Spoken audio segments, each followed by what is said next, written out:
La economía se está dinamizando, aunque los opositores al gobierno señalen que las cifras están por debajo de las del 2019. Lo cierto es que existe una recuperación en los comparativos que se establecen anualmente.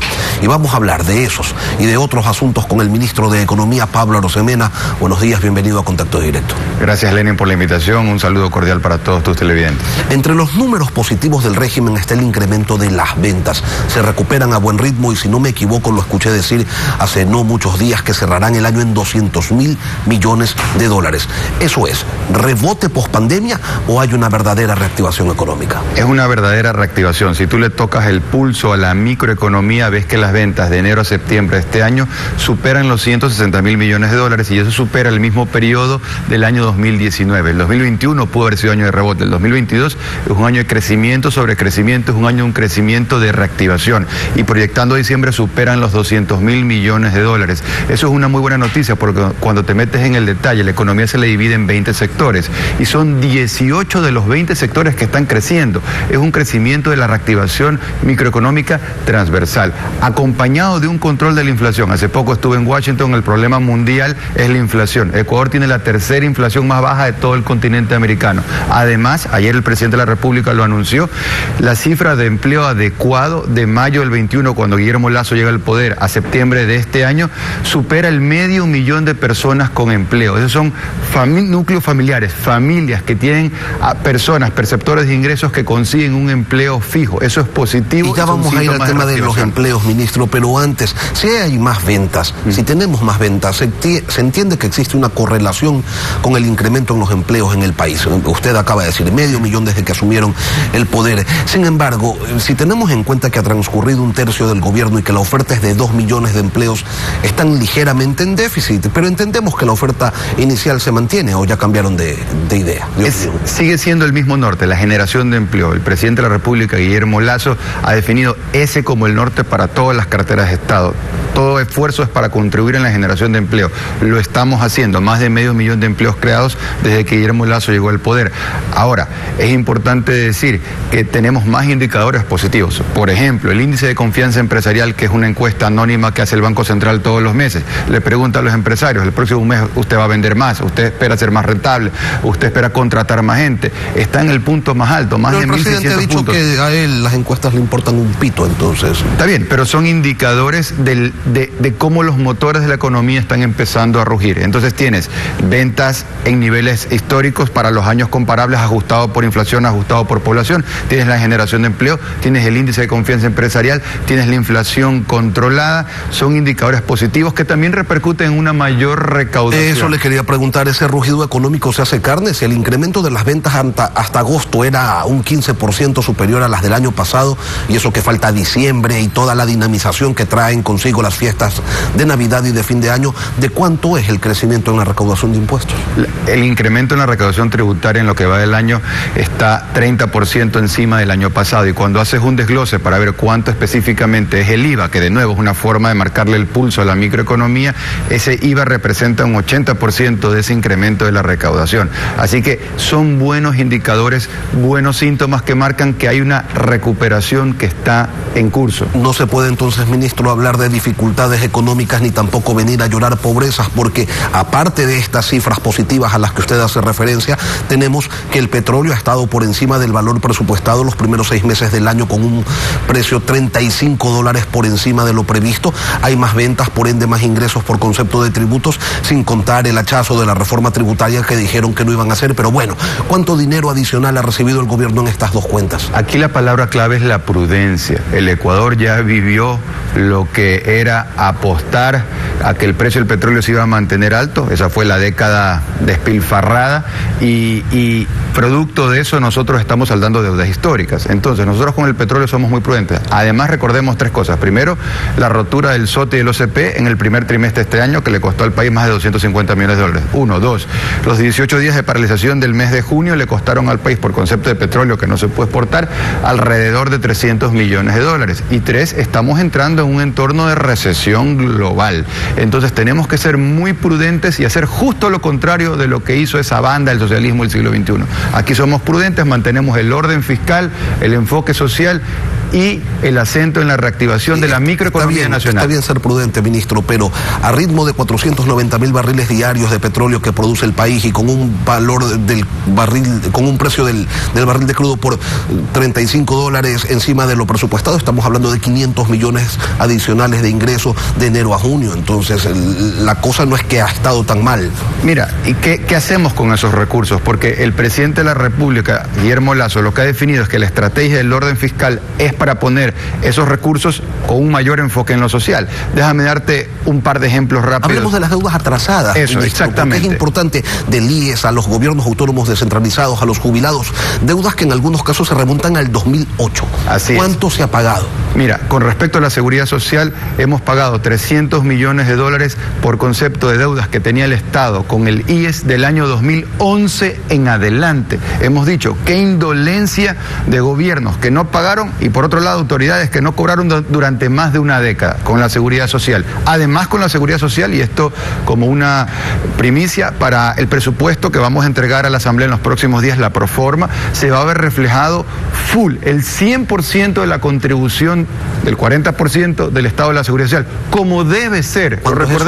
Eso se lo va a entregar en los próximos días, tenemos del tiempo que nos da la ley hasta fines de este mes, pero aquí lo importante es que eso es lo que debe realizarse, pero es que eso nadie lo ha hecho, pues si el gobierno anterior ponía solamente lo que iban a alcanzar a pagar y el gobierno del socialismo del siglo XXI eliminó la contribución del Estado a la Seguridad Social. Hemos pasado de esa despilfarra a tener un gobierno que pone orden en lo fiscal, enfoque en lo social. Ese es un ejemplo. El ejemplo de los jubilados que tú mencionabas, estamos pagando $140 millones a jubilados, maestros que se jubilaron en el año 2008. Estamos pagando a pequeños municipios y prefecturas $179 millones por valores que el Estado les debía del año 2015, 2016, 2017, 2018, 2019, 2020. Estamos pagando también a la Seguridad Social de las Fuerzas Armadas $95 millones que se les debía del gobierno anterior. También con el FINGAT, que es un fondo que se canaliza a municipios y prefecturas a través del BEDE desde el año 2017. Estamos haciendo muchos esfuerzos poniendo en orden en la economía para saldar esa deuda social histórica. Y ya que están pagando deudas, páguenles también a los ex trabajadores de los medios incautados. Hay dinero para hacerlo, dejen de buscar excusas y cumplan con aquello que fue también un compromiso de campaña. Ministro, la seguridad no es su ámbito, pero usted es el que maneja la plata. Y resulta que el gobierno está gestionando $5.000 millones a los Estados Unidos y no está claro bajo qué figura es que se requieren esos recursos. ¿Es préstamo, donación o qué? A ver, el gobierno nacional, dentro de sus prioridades, tiene una estrategia, orden fiscal, enfoque social, y eso tiene que ver también con recursos adicionales para el problema de seguridad. ¿Qué estamos haciendo? Primero, en la proforma que se va a entregar a la Asamblea en los próximos días, estamos fortaleciendo los presupuestos de seguridad, específicamente en Policía Nacional, para tener 8.000 nuevos policías. Recordaremos que el Ecuador tiene un déficit de policías. De acuerdo a la norma internacional de la ONU, se requieren 4 policías cada 1.000 habitantes, Ecuador tiene 2,7. En números absolutos tenemos 53.000, cuando deberíamos tener 80.000, falta ese saldo de 27.000, y de aquí al 25 vamos a ir nosotros saldando esa deuda histórica, otra deuda histórica que tiene el Ecuador. Entonces son más recursos, tener 8.000 policías más. Eso arranca inmediatamente, está en la proforma. ¿Cuánto qué? ¿Cuánto más a la policía? Porque 1.200 millones dijo el presidente que iba a dar hasta el 2025. El presupuesto anual por año de la Policía Nacional es $1.200 millones. Ese es el presupuesto. De lo que va de este año está ejecutado ya un 75%. Entonces, lo que estamos hablando, lo que ha planteado el presidente son recursos adicionales. Y a la pregunta inicial, con un financiamiento. Eso es lo que se está buscando. Un préstamo. Así es, financiamiento, recursos adicionales a los presupuestarios para poder en los siguientes años seguir teniendo un fortalecimiento en la infraestructura de seguridad y que eso nos permita luchar contra este flagelo del narcotráfico, que es un crimen organizado que el gobierno decidió enfrentarlo a finish. ¿Y cómo va, ministro, esa búsqueda de financiamiento? Porque el que se encarga de conseguir los recursos es usted. Mira, te diría que tenemos buenas noticias para el país, porque actualmente, en estos días, estamos en la última revisión con el Fondo Monetario Internacional, el principal organismo multilateral, el que no solamente te facilita recursos para la inversión social, sino que además es una suerte de aval que te permite que los demás organismos multilaterales te puedan seguir apoyando. Y puedo decir con bastante confianza que en diciembre, cuando sea ya el directorio y la entrega del último desembolso, Ecuador lo va a recibir y será la primera vez en décadas que el Ecuador logre culminar con éxito un acuerdo con el Fondo Monetario Internacional. La primera vez en décadas que el Ecuador logre culminar con éxito un acuerdo con el Fondo Monetario Internacional, y eso nos prepara muy bien para el próximo año, que es un año complejo para el mundo. Sí, pero ese aval del Fondo Monetario va a permitir que Ecuador consiga esos 5.000 millones para seguridad exclusivamente. Mira, sin eso sería muy difícil, con eso tienes un entorno que es muy favorable. Entonces nosotros la programación financiera para el próximo año la tenemos lista, vamos a estar trabajando con organismos multilaterales, vamos a estar trabajando con distintas entidades. No estamos pensando en este momento salir al mercado internacional con emisión de bonos. Más adelante puede ser. En este punto del camino tenemos un plan debidamente financiado. Tenemos una proforma que es una herramienta de desarrollo nacional donde vamos a seguir con esta estrategia, el orden fiscal, el enfoque social y la reactivación de la microeconomía nacional. Ya que menciona el mercado internacional de bonos, ministro, ¿recomprar deuda es una posibilidad real o solo fue una idea expresada en voz alta? Mira, lo que es liability management o manejo de pasivos son parte de las alternativas que cualquier país tiene dentro de lo que puede hacer para manejar sus activos y sus pasivos, así que el Ecuador mantiene todas las opciones abiertas. Ya los detalles, pues nos gusta hablar a nosotros sobre hechos consumados. Hoy lo que te puedo decir es que tenemos un compromiso con nuestra consolidación fiscal. Teníamos un déficit hace un par de años que era 7 puntos del Producto Interno Bruto.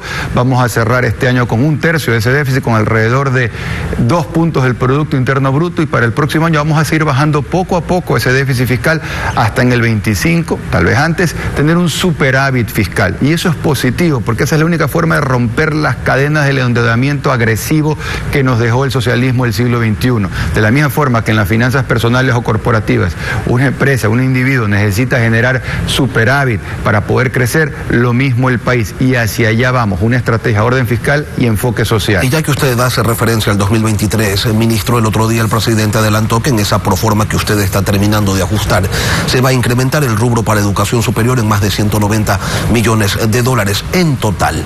¿Tiene ya la cifra de cuánto se va a destinar el próximo año a gasto social? Mira, los detalles los veremos reflejados en la proforma, pero ¿qué sí te puedo anticipar? La proforma, que va a ser nuestra herramienta de trabajo para desarrollar la economía del próximo año, tienes mayor gasto corriente, sueldos y salarios por concepto de una sentencia de la Corte Constitucional que obliga a aumentar la masa salarial de educadoras en alrededor de 450 millones de dólares. Eso es ineludible, por un lado.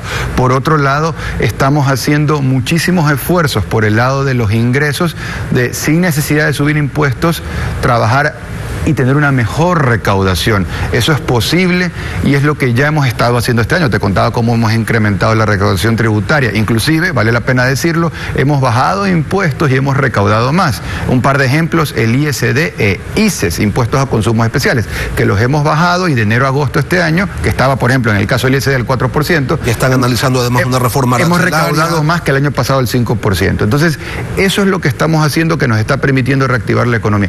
¿Qué más estamos haciendo? No de lo que vamos a hacer, de lo que ya hemos hecho, que simplemente lo vamos a hacer con mucha más fuerza, el impulso desde la banca pública. Ya hemos entregado más de 1.750 millones de dólares desde la banca pública para la reactivación de la microeconomía de la gente que está en la calle, a través de Banecuador, más de 500 millones de dólares, 100 millones en el conocido crédito de las oportunidades, 1% de interés, 30 años plazo, y alrededor de 500 adicionales desde Banecuador para operaciones un poco mayores, con tasas preferenciales, pero créditos promedio tienes de 50.000 hasta 150.000 dólares.